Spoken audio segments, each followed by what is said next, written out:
the next speaker, before I introduce the next speaker, who remembers the song Sunscreen? Sunscreen, yeah, do you remember that? There was one line in that song that, I don't know, I just thought of it now when I was reading the introduction that I was going to give the next speaker. Because it says that some of the most interesting people that he meets at 40 still don't know what they want to do. And I remember when I heard that and I thought, yeah, that's pretty cool actually, because sometimes people get stuck into a profession at 20 years old and they do the same thing for 40 years. And yes, they might be interesting, but I also think it's really interesting to actually have a varied career. And our next speaker, who you saw before the break, Peter, has had that varied career from being a gardener and a retailer to a bike courier to a city financial analyst. So quite a varied career, so really interesting. But all of that took him to a place which he's going to talk to us about. And in 2010, as he said, started doing yoga and realised that he can succeed and overcome whether he's homeless and got whatever else going on. And you're going to hear all about it in a second. So I'm not going to waste any more of his stage time, but I want you to give a massive YESx Group welcome to Peter Tuohy.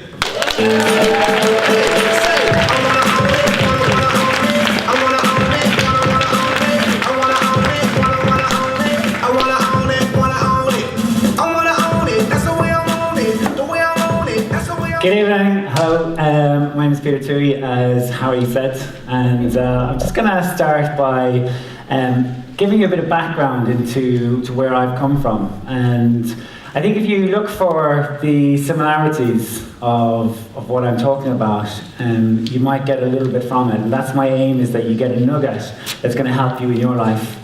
I started off not very happy as a child. I started off, we moved from the UK to Ireland and wasn't really accepted in school, was bullied, had a rough time. My father is an alcoholic, although he's a very nice alcoholic. He doesn't do anything terrible to us, but it doesn't stop the fact that we grew up in that kind of an environment. And my mother was quite inaccessible. She was struggling, she did the best that she could with the experience and the skills that she had, but really that kind of left me and my older sister to fend for ourselves. We were latched door kids, and I really put my sister as the role model in my life until she left home at about 17, and then I ran away from home at 16, and I went to Dublin from Ireland, from Kerry in Dublin to Dublin. The thing that I discovered when I was 15 was that I was gay and that I was different, and that it kind of validated everything that I'd known, that I didn't fit in. And that was a theme for me, that I didn't fit in and that I had very low self-esteem. So when I went to Dublin back in 1991, I think it was, so it's a fair bit ago, I thought this was a brand new life for me, and I really embraced being gay, and I hit the circuit really hard. Now, I was only 16 at the time, so by the time I got to 17, I was already in clubs, I was taking drugs, I was drinking, and I was working as a prostitute in the quays of Dublin's seedy kind of canal district. And for me that was really hard, but it was also quite liberating. It was something that I felt like I was earning money, and I was getting my sense of value from that. I was getting a sense of value from that because I didn't have a value system. So come to age 18, I kind of gave that up, and I met someone who was about 15 years older than me, and I got into a relationship with him for the next 9 years. But I really didn't develop at all in that time. I handed over my complete autonomy to that person, and I allowed him to make the decisions for me. So I didn't grow, I didn't progress, I was stuck right in my comfort zone. And I know that if you guys are coming to personal development seminars, even if this is your first one coming to YESx Group, then you'll know that what happens in your comfort zone is that really nothing changes. And to get out of your comfort zone, to stand outside your comfort zone, which is pretty much what I'm doing right here, is where the growth and the magic occurs. We got to that 9-year relationship kind of crumbling, and a period of alcoholism as well. So I kind of really hit the bottle hard. I was getting drunk 3-4 nights a week, and decided this was it now. This time I'm going to move far away, because that worked the first time really well for me. So I decided to go to Australia, and very, very big shift all the way across the side of the world. What am I? I'm 20, 25, 26 at this stage. And I hit it hard in Australia. You know, I discovered drugs in a whole different level. There was recreational drugs. And I decided to start partying, and I made lots of friends. You know, I had some money from my business in Ireland, which, you know, just completely disappeared within 18 months. But I did have money, and I had lots of friends. I had lots of friends who wanted to be around me because I had lots of drugs. And I guess I was kind of funny, and at some point I stopped drinking and just focused on the drugs, because that was a good decision as well. But you know, I got to the point where the business folded, and I still needed to have this kind of validation, this purpose. So I decided I would take my newfound friends who were getting drugs from me for free and turn them into customers. So I became a drug dealer. And I developed my sales skills quite effectively, and I built up a good distribution model. And I had quite a lot of interest from people that I shouldn't probably have been interested to. And they turned up at my door one day when I was actually flying in from South Africa with a drugs consignment. So they were waiting for me to escort me to a new residence in Australia for 3 years. So I served 3 years in prison. But before I went to prison, I met this amazing lady called Anne Lewis. And Anne Lewis is a yoga teacher. And she teaches Anahata yoga. She was a friend of mine through Maeve, another yogi. And she taught me some yoga. I just got one class from her, and then I went away and I was practicing that. And I was high most of the time I was doing yoga in Australia. But I really enjoyed it. And I was getting lots from it. I was getting that whole energy buzz. I was getting the spiritual side, because I wasn't really on this planet. And I saw her about 6 weeks again after the first time. And I said to her I was getting rushes in my head, and it was better than taking drugs. And I really say that earnestly and honestly. Yoga is better than taking drugs, but not just because clearly it is, but because for me, it gave me a different way to feel. So that was my introduction to yoga. I did a few workshops with her, did some yoga at home, and then I got locked up. And that scared me. It made me really feel like rock bottom. I guess that was one of my rock bottoms. I wish it was my only rock bottom, but it wasn't. So I did lots of yoga in jail, and then I came back to London. And I didn't go home to Ireland, too much shame around that. Too much shame about going to London, to Ireland, to my family. So I decided London's the place for me to be. That's the land of opportunity. I'm English, I was born here, I deserve to be deported here, and so I came to London. But unfortunately, I didn't really have a structure in London, so I ended up meeting the first person that would kind of take me in. Still very low self-esteem, very low values. And he was a very hard drug-using person who brought me right back into it. I'd made some progress spiritually in jail, but not enough. And so I just hit my second rock bottom, culminating in injecting hard A-class drugs into my veins, and again, falling back into prostitution. But my health was at risk. I felt that there had to be something different. I had to do something different. I didn't know how, but I knew that if I didn't, that I was going to end up dead. I was going to end up dead because I was going to jump in not the Liffey, what do we have here, the Thames. I was going to jump in the Thames if something didn't change. And so I decided to start getting fit and healthy. But I'm a bit of an addiction personality. I'm sure lots of people here, they overeat, they go to the gym too much, they do whatever. You know, it's in a lot of us, this dependency on getting something to make us feel different. So I took health to the extreme, and I started going to the gym 10 times a week. And I started doing steroids, and I just really got into it so much. But the good thing that came out of it was a yoga class I found in Fitness First in Tottenham Court Road on a Saturday. And that class, it was really a godsend. It took me from just health, and still on the external side, looking for validation from other people, to a journey of inward looking and finding the parts of me that I didn't like, that I never really looked at, that I was afraid to look at. And that's where my growth started. So from there, fast forward, that was 2010.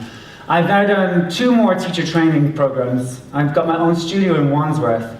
And I'm really living a life of health and well-being. But I've got something to share with you. that is, 15 minutes is not a lot of time to go through quite a lot of stuff. So I've come up with a mnemonic for what I love, which is power yoga. And these are the things that have helped me. Now, before I get started on the P, I just wanted to recap what some people here are saying, is that coming to life with everything as a beginner's mind, being open to what you can learn, instead of coming to it with what you've already heard from someone else, is key. And for me, I've been very open-minded to hear all the speakers tonight, but also in personal development and in yoga. And in yoga, you say, what kind of yoga do you do? I do this kind of yoga, I do that kind of yoga. And there's like this war, this turf war, but it doesn't have to be. You can have collaborative spirit instead of competition. Can we have I've got the slides here, perfect, okay. So the first one is the P, okay? Now it's for presence. It's for being here fully. Now, if anybody doesn't understand what presence is, it's about getting into your body and out of your head. So when we do the peak states, when we're jumping up and down, we're getting into our bodies. You can't really be thinking about what's happening at work when you're jumping up and down, screaming and shouting. You're getting into your body, and that's where we need to be, because this is the only time that counts, the now moment. So when I started to get out of my head about how good I was, how bad I was, and started to feel actually how I am, the truth, because it's right now how I feel. That's what counts. So it's about getting present, about being here. And also another couple of P's for your passion and persistence, okay? So they've also been very strong ones for me. Ownership. Love the song that came on. We got to own it, own it, own it, own it. And it's about taking responsibility. We've heard this a few times tonight. Your words, your actions, your thoughts are the only thing that you can take responsibility for, that you can control. You can't control what he thinks, what she thinks, what is happening outside, what your parents are doing, just what's happening here in your own body. Being willing to do whatever it takes. And sometimes it's a long, long list. Okay, I have, to use French, I have shitloads of stuff that I need to get done. I have so much that I need to get done. But I'm willing to do it all. I'm not saying, I'm not doing that, I'm not doing that. I'm saying, yes, okay, what do I need to do? I need to do this, this, and this. Okay, I'm willing. And what happens is I don't have to do everything. I don't have to do everything at all, but I have to be willing to do it. The energy that you need in your daily life, it comes from what you put into your body and what you surround yourself with. Being here is fantastic for your energy. You will spend the next week or 2 weeks or possibly the whole month feeling a buzz, because you've been in the company of great people. The people sitting right beside you who are interested in growth and personal development and having a positive outlook on life. So it's not just about the food and the yoga and the exercise. R is recreation. And I love the way that fun and recreation, they're the same thing. And recreation is recreation. You get to recreate yourself. If I had accepted that I was just some, down and out hooker, drug-using, useless piece of crap that had no value in society, I would have just died like that. I recreated myself, and I am having the ball. I'm having the time of my life. You can too.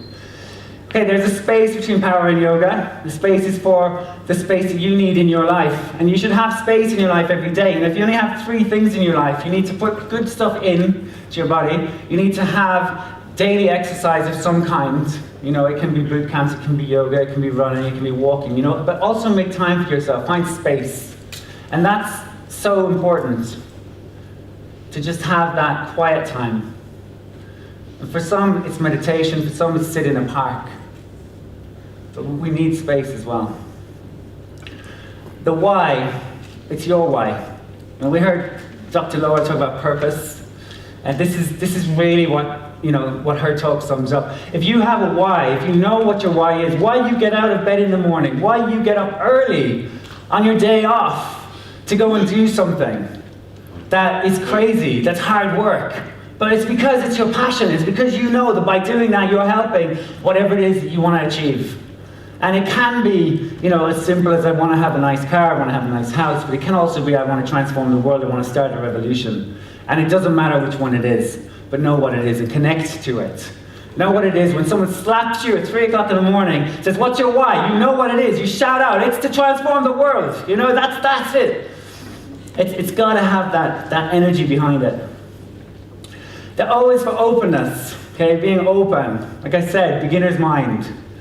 being open to coaching, being coachable, having that attitude that I don't know everything, I don't know anything, I'm an empty cup, give me your wisdom. And then the G, it's for daily gratitude, and this is key, this is so important, because when life is shit, you've got to think about why it isn't. You've got to think about, well, first, I woke up this morning living in a first world country where I have got everything I need. I have everything I need. Thank you. And for me, I have come through such a journey. I mean, I didn't talk about from 2010 onwards, but in November of last year, I was homeless, living on the street, and I just had a total hip replacement. So that would have been so easy for me to give up, but these guys, I was coming here to YESx, they didn't even know about it. You know, I was just coming in, and I was so psyched to be part of this group. You know, no one knew, I kept it to myself, but I was grateful for what I have. And I'm still grateful, and I do a daily gratitude list. And it can be big things, it can be obscure things, it can be small things. And then the last thing, the A for yoga. You've heard it again and again and again and again. And you will hear it again and again and again and again. It's take action. Take daily action to get where you want to go. Because you won't get there sitting down crying about it. You get there by saying, okay, I don't know how. Show me, give me some help. Take me somewhere. I'm going to do this. I'm going to go here. It's the wrong direction. I'm going to go here. Okay, just take that action. And it all adds up. What was it? Was it you again, Laura, about the little steps turn into a big step? You know, and it doesn't matter if it's going in the wrong direction, because if you know your why, if you know where you're going, generally speaking, then you're going to get there. So this is pretty much how I live my life. And health and well-being is so important for me, because it has saved my life.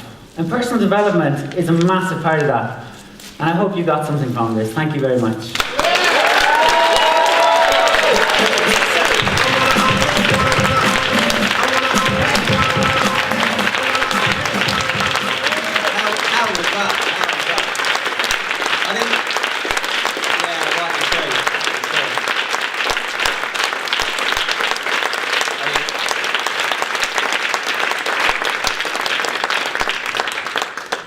When I first heard Peter's story at the audition, I was just like blown away. I think there are some bits that came in more in the audition than here. And one of the things I really liked about this speech tonight is that you took the feedback that we gave the speakers. We gave all the speakers feedback, and they all took it on board. And you know, you've made improvements to your speech tonight, which frankly was amazing when we first heard it anyway. And I thought it was just such a key story to tell this group. Have we got any questions? We've probably got lots of questions, but can we have one or two questions for Peter? We've got any questions? Anyone? There we go. Over here in the front, please. Just wait for the mic. Yeah, I was at a festival the other weekend, and nobody goes to the yoga tent. It always is a yoga tent, but there's just a few people, and it just looks really boring. What kind of festival was it? It was a kind of rock festival. It was called Beautiful Days. I wouldn't take a stand at a rock festival. It's a rock festival. Was that the question? I was going to say, it should have been a wilderness. That yoga tent was packed. Have we got another question? How do you do yoga when you've got a hip replacement? That's amazing. Yeah, I mean, like, basically, a lot of it was belief. A lot of it was that I wouldn't let it stop me. Within, I think, 6-7 days, I was teaching. Now, I was teaching standing, feeling like nauseous and wanting to pass out, but I was still teaching. And then, you know, within, I think, 4 or 5 weeks, I was just doing a normal yoga practice. I think I took it a little bit far, and my surgeons were saying, you know, you shouldn't have been like reducing the angle of your hip at such an early stage.